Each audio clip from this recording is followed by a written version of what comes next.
Hello,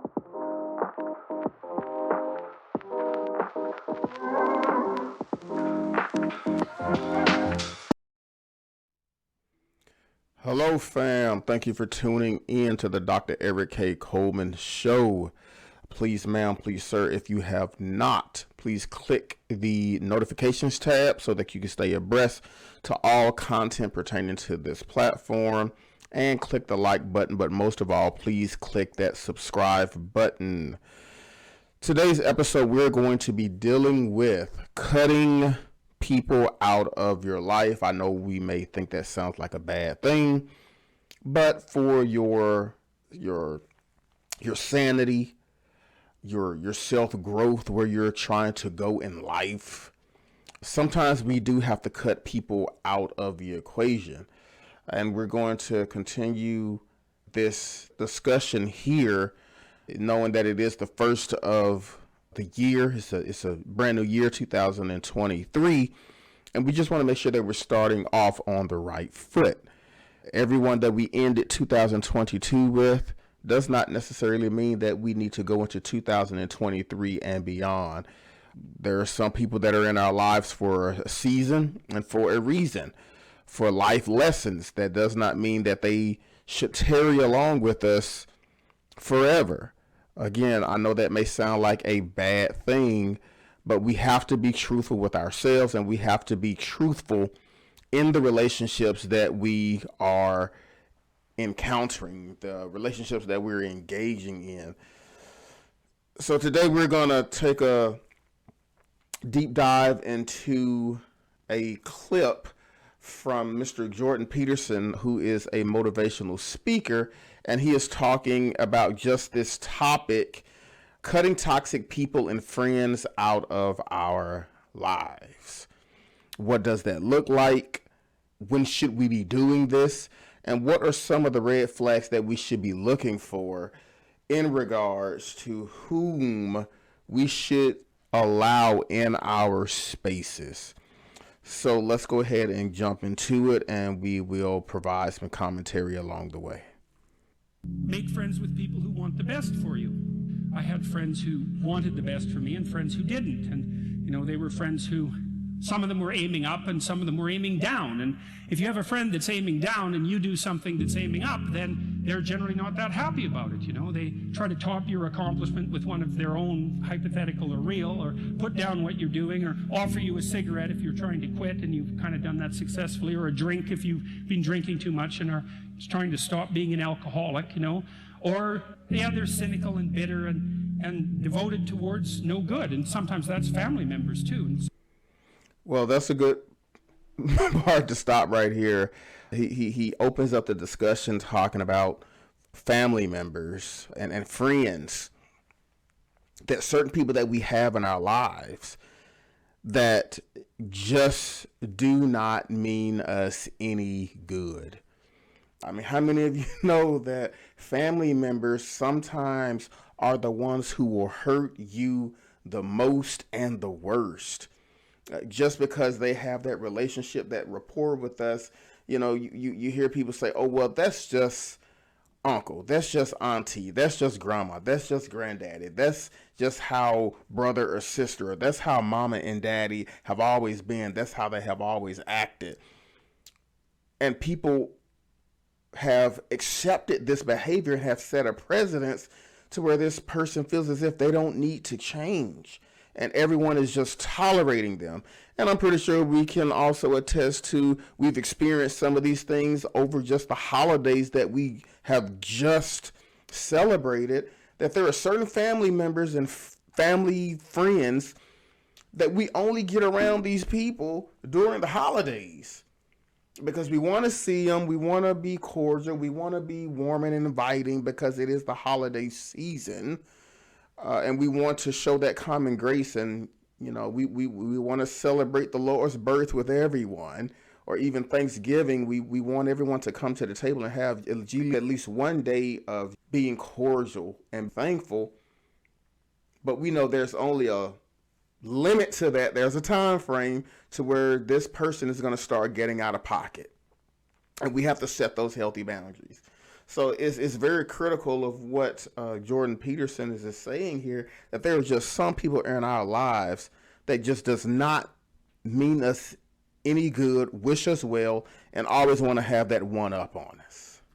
Sometimes it's even part of you, you know. But like you have an ethical responsibility to take care of yourself, you have an ethical responsibility to surround yourself with people who have the courage and faith and wisdom to wish you well when you've done something good and to stop you when you're doing something destructive.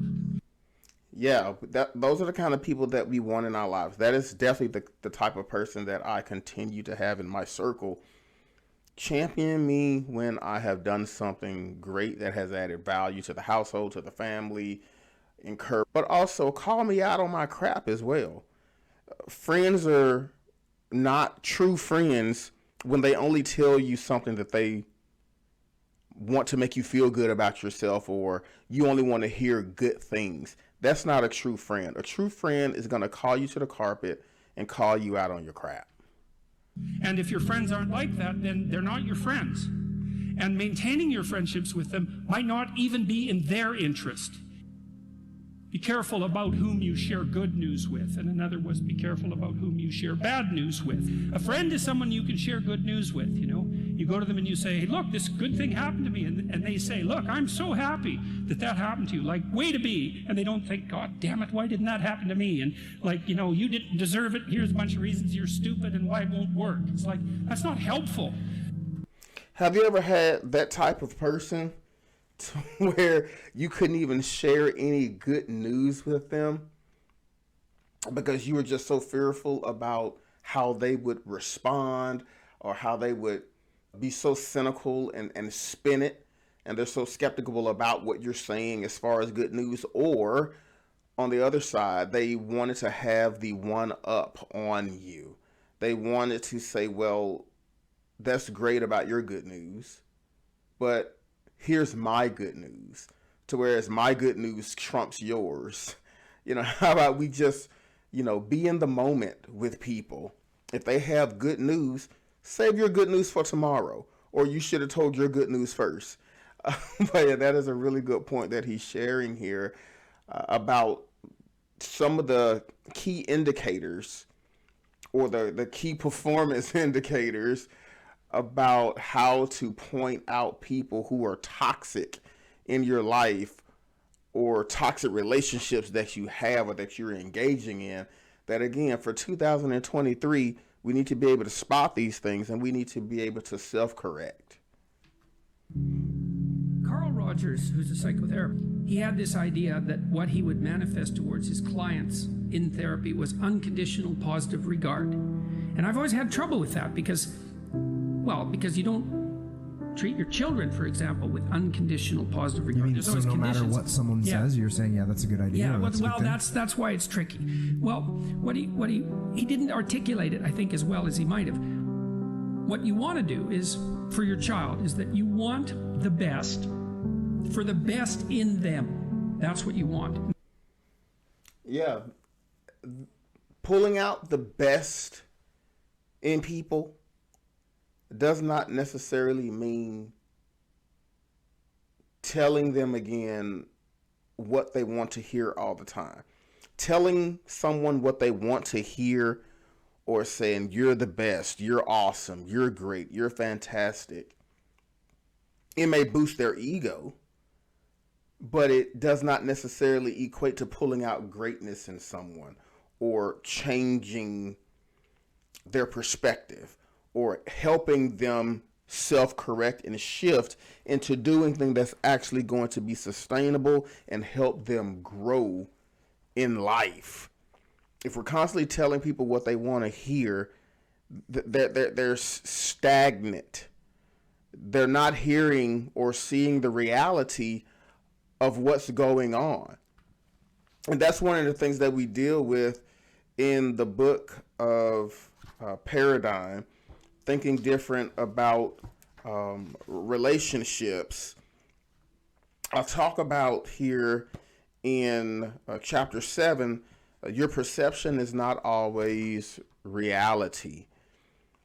And that's what we're talking about here. When you're constantly telling somebody what they want to hear, you are creating a facade, you're creating a perspective, or you're adding to their distorted view, their jaded outlook on what reality is. Because you think you're being a good friend by telling them everything that they want to hear and boosting their ego, but then you turn around and you're talking to your spouse, or you're having pillow talk, and you're talking to mutual friends, that this person is lost in the sauce. They don't know the real perception of what other people get from them. Well, you're a part of the problem, because you're only telling this person what they want to hear and to boost their ego, because you don't want to hurt their feelings. And you're not telling them the truth. How can they self-correct? How can they have the opportunity to do the work that needs to be done if we are constantly enabling people by telling them only what they want to hear? And then we wonder why we have jacked up and messy relationships, because we're tolerating things that we should not be tolerating. We're allowing people into our space and our bubble that should not be there. And we're pulling our hair out and being stressed out because this person is not giving you in the relationship what you think that you need, from a mutuality perspective, back and forth, reciprocal. But we are the ones who are enabling them because we are too fearful to tell them the truth. And that's what you want from people that you surround yourself with. Now, they'll hold you to a high standard if that's the case, right? Because whenever you degenerate in any of the multiple ways that you're likely to degenerate, they're going to like whack you on the back of the head and say, you know, clue the hell in. You know, you're demeaning yourself. You're less than you could be. And there's real judgment in that, and it's harsh, you know. But with I'm sorry, I got to stop there. He just said a key word here: judgment. That is a trigger word for a lot of people. Don't judge me, or only God can judge me. Well, I'm sorry. That is, you know, I'm a man of faith. I love the scriptures. I love the text. And that is just not in the Bible. That is not true. Only God can judge me. When we start to live this false reality that only quote unquote God can judge me. Now, granted, we serve a sovereign God. He is the only one that has the ability or has the right to judge his people, judge his creation from the perspective of placing somebody in heaven or hell. Now, that's a totally different subject of what we're talking about here. Judging, when we're talking about calling people to the carpet. Now, it's quite funny and quite interesting if we go before a magistrate, or if we go before a judge and an officer of the court. We're willing to accept anything that the judge says, or there is an appeals process if we don't agree with it, but there is a process to challenging the ruling of a judge. But when a judge's gavel comes down, at that moment, the ruling stands, and there's nothing that we can do to go against that. And the reason being for that, whether it is just going before a judge or if you're going before a jury of your peers, that there are facts being presented in a court of law, in a court case. And it is either from the perspective of the prosecutor or it's from the perspective of the defendant. But at the end of the day, a judge does not want to hear your opinion. They don't want to have anything to do with hearsay or third-party information.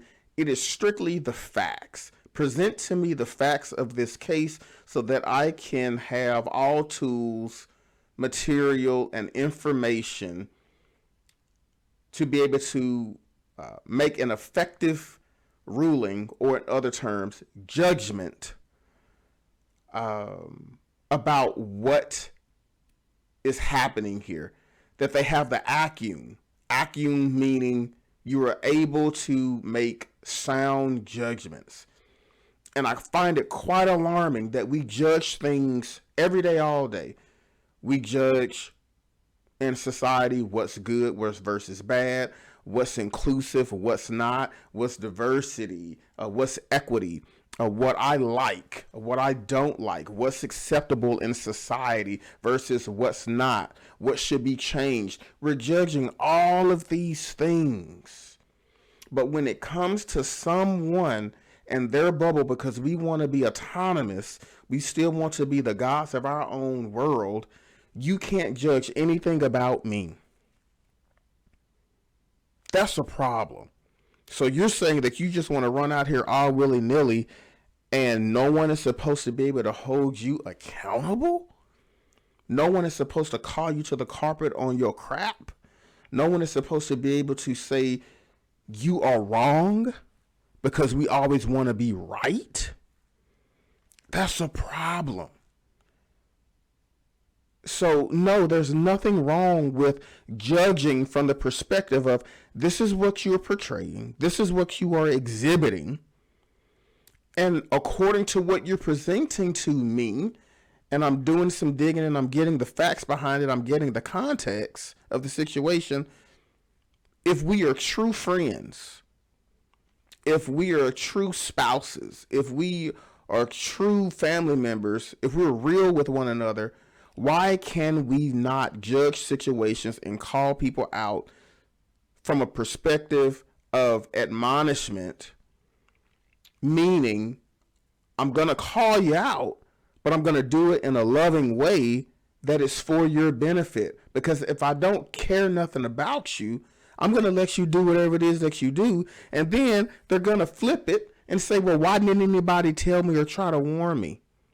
And then it still is someone else's fault that you are falling on hard times or that you're in a big mess or you're in a jam. Because we have this false perception and this false reality. We got to be able to have these tough and hard conversations with people that we say we are in relationship with. Friends, it's the same thing. You want friends. They're not friends if they're not these people. You want friends who, when something good happens to you, that's good for you, right? They're happy about that. They're not like all bitter and resentful underground and like saying horrible things behind your back and telling you how they did something that was better and trying to drag you down. It's like, that's not helpful. And then when something bad happens to you and you go to them and you say, look, this terrible thing happened to me.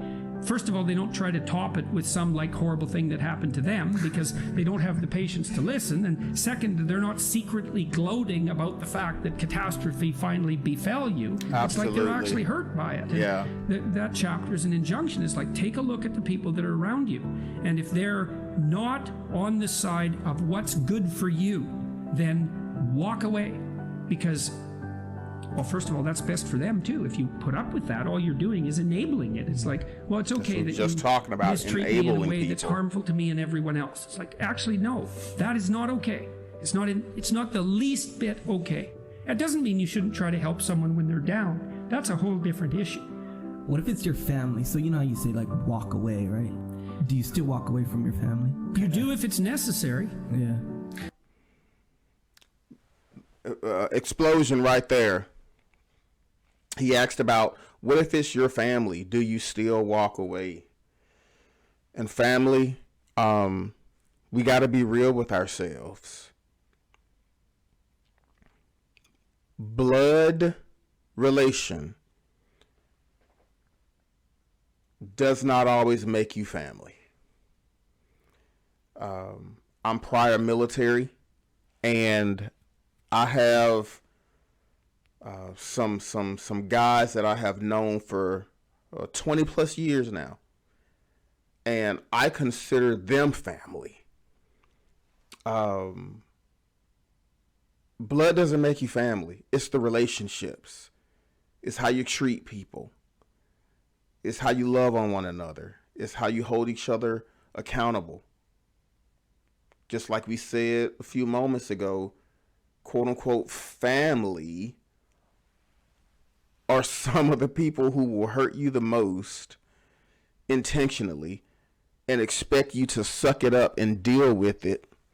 Yeah, there is this thing called long suffering, that we are patient with people, but I can be patient with you from a distance.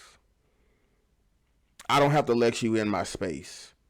if I know that it's toxic and that you are using me, abusing me, and are only in my space just for your benefit and your good, I don't have to tolerate that. You don't have to tolerate that, family. You know, we got to be honest with ourselves. We got to be real with ourselves. Are we really loving people? Are we really helping and supporting people? Or are we enabling and just allowing them to just suck us dry? Are we allowing them to do these hurtful things to us and we are just tolerating and accepting it? We got to ask ourselves the real hard questions. And sometimes when we are in these relationships, we got to ask another hard question. Do we like it? Because I've talked to so many people who are in relationships that are going nowhere, but they are in it because they say, I've put too much time into it. I refuse for the next person to reap the benefit of what I've done. I'm trying to change this person. They're my project. I can change them. I can do this. I can do that.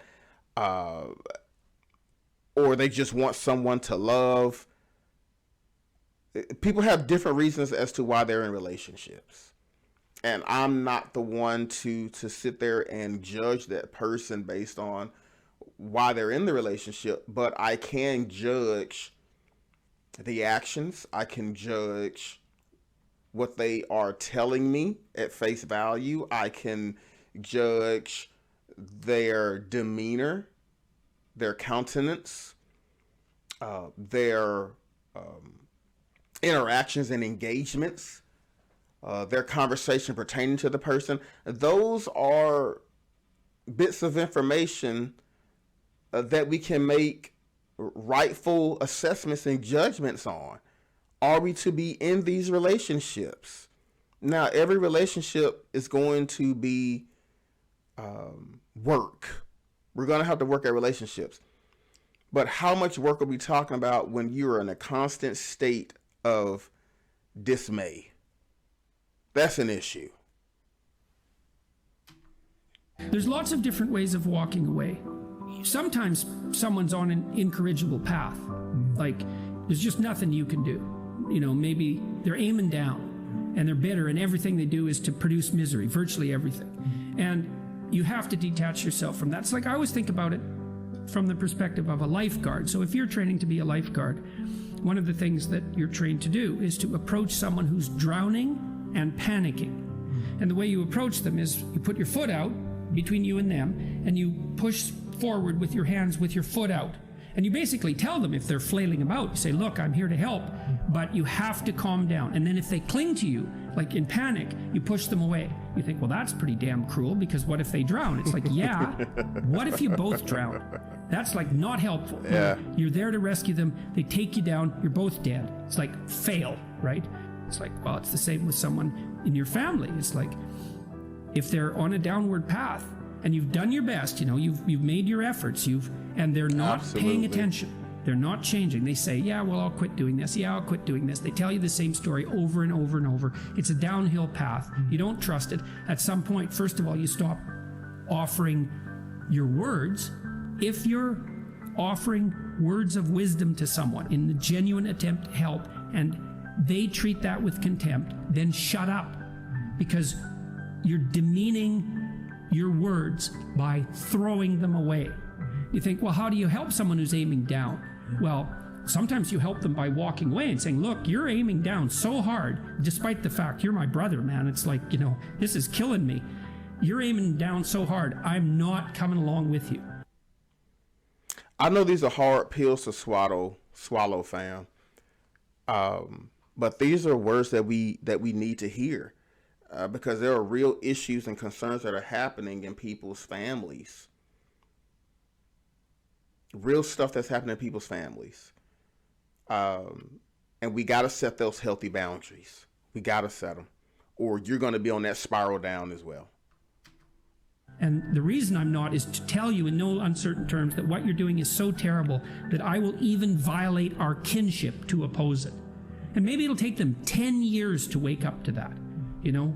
And so that can be the case because, you know, people often have to be hit so many times before they'll learn. You see that especially if someone's addicted or otherwise pursuing a pathway that's like seriously downhill. So why should I think that you're actually trying to change? You tell me the story that you use to justify your own idiocy to yourself. And then you tell it to me and you demand that because I'm compassionate, I accept it and therefore validate your excuse. It's really hard not to get tangled up in that, right? Because if someone who's really in rough shape is telling you about why they're suffering, first of all, they're probably about half right in their story. But some of it's justification and excuse and blaming and all of that, failing to take responsibility. It's really hard to stand up and say, no, I don't buy that. No, you're wrong about that. You have to be a brutal bastard in order to do that. But hey, sometimes like surgery is brutal, right? It's brutal. And so this chapter about, you know, only making friends with people who want the best for you, that's a brutal chapter, you know, but it's right, unfortunately. Here's how you know if someone's your friend. You can tell them bad news and they'll listen. They won't tell you why, you know, you're stupid and why that bad thing happened to you and how something worse happened to them once and, you know, derail the whole conversation. You can actually tell them bad news and they'll listen. So that's a good thing. And then this is a weirder thing. You can tell them good news and they'll help you celebrate.